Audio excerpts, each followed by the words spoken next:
صباح الخير.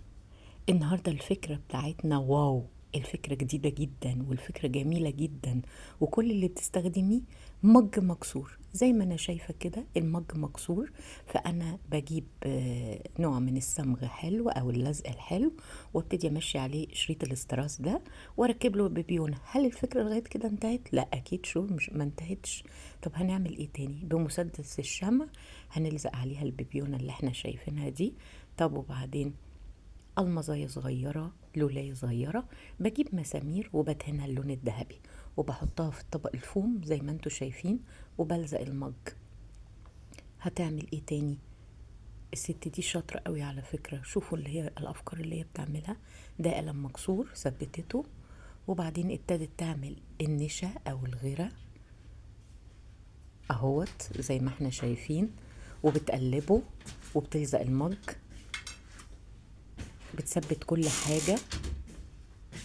بعد كده بتستخدم فن الديكوباج. الديكوباج ده ورق بيبقى عليه رسومات جميلة زي زهور أو طيور أو أي حاجة، وبنبتدي نقصها بشكل جميل وهنلزقها عليها. بصوا كده هتعملها ازاي اهو. هو ستيكر، هتبتدي انها تلزقه حوالين المج.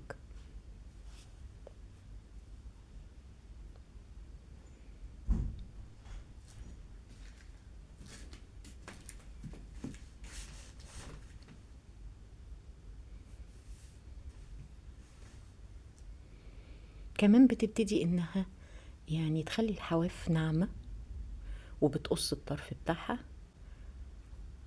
طبعا الفيديو بيتكلم عن نفسه، انتوا شايفين هي بتعمل ايه. وهتلزق الاستيكرات دي، والاستيكرات طبعا لونها لايق مع لون البيبيونة اللي هي حطاها عشان يبقى فيه ماتشنج في الالوان. طبعا ابتدت شكلها يظهر، شكلها رهيب.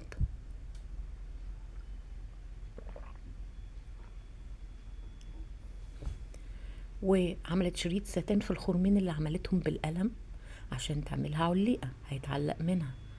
طب ايه تاني؟ برضو جابت الجلودة وهتحطه على الطرف، اكيد هتمشي عليه حاجة، هتمشي عليه شريط الاستراس اللي هي استخدمته في المج. بقول لكم لوحة فنية رهيبة وبأبسط الإمكانيات. يعني هي استخدمت إيه غير مج وورق استيكرات وشريط استراس وطبق فوم. أديكوا شايفين أهي قربت توصل للنهاية. الله، ده هتحط فيها كمان ورد، فيبقى شكلها فازة جميلة جدا متعلقة. أظن روعة روعة روعة وسهلة جدا. وعايزاكم تقولوا لي إيه رأيكم في الجمال ده، وما تنسوناش دايما في اللايك والاشتراك في القناة وتفعيل الجرس عشان كل حاجة جديدة تنزل لكم. وعاوزين نعرف آرائكم، ايه اللي بتحبوه، موضة ولا ديكور ولا ايه بالظبط؟ شكرا.